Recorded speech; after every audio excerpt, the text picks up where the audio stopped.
Welcome to Mama Cat's Home. Today, for Fall Food Friday, I'm going to be sharing with you my recipe of camp stew. Because camp stew is usually something you start in the fall and goes all through the winter. All of the fairs, all of the festivals, all of the fun things like that. You have a warm cup of stew or bowl of stew, and it's just with crackers or cornbread or whatever. It's really just good.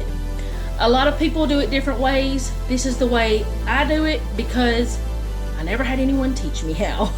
So I listened to my husband and he told me what kinds of meats were in it, and I went from there.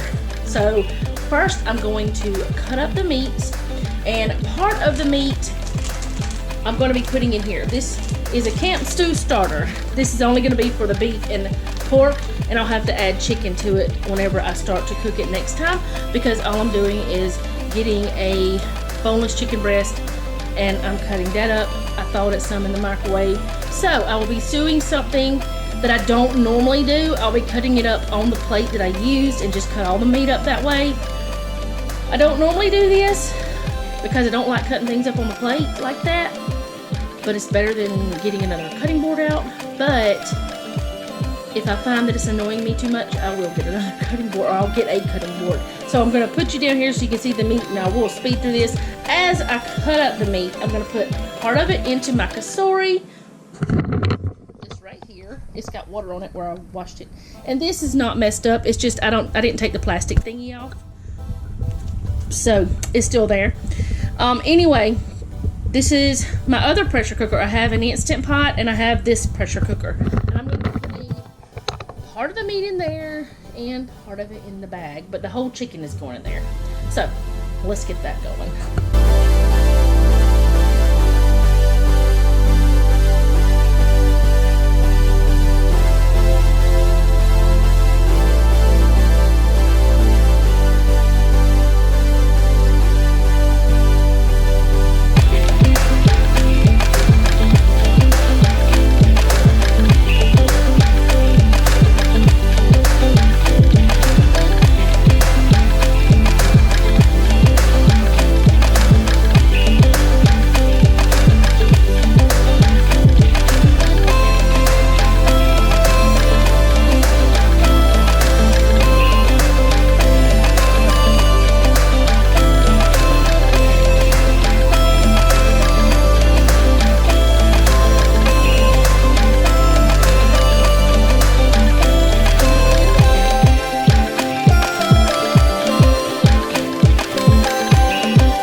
Okay, so I have meat in there, and I'm going to add one 32-ounce thing of beef broth. You can use beef, chicken, whatever you want. I'm going to be completely upfront with you. I have never tried this in an Instant Pot or cassourie, any kind of pressure cooking device, so I don't know how it's going to turn out exactly. I just hope it turns out good, because it needs to be good. But I'm just putting that in there for now. I will add more later, but that'll be whenever I add potatoes and such.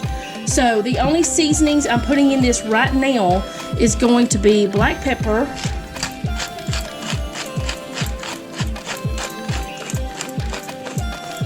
okay, I need to refill that, or I would have put more, but I'll do more later, and salt.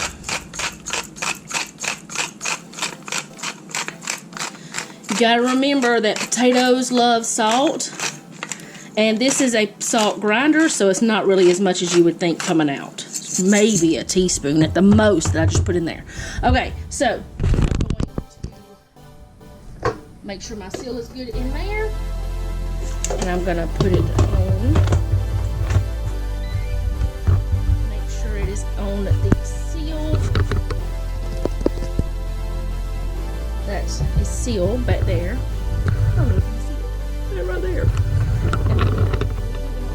Let's see, how about meat and stew? And I'm going to let it go. We'll see what happens. Okay, so the meat is done. I'm not loving sorry. So as you can see, I have my Dutch oven out, and I'm about to peel some potatoes and get those ready. But I'm gonna put this into there and shred it up, or I probably will just put the stock into there and then not put the meat in yet and shred the meat up and put it in there. But anyway, yeah, I'm not loving doing it in this. I had so much trouble with it getting it to seal and everything. I don't know if maybe I've had problems with my cassoulet since I got it. But anyway, I'm gonna get these potatoes prepared, get some onion, and then we'll go from there.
Okay, so this is what it looks like after I got everything in there. I put some Worcestershire sauce, ketchup, barbecue sauce.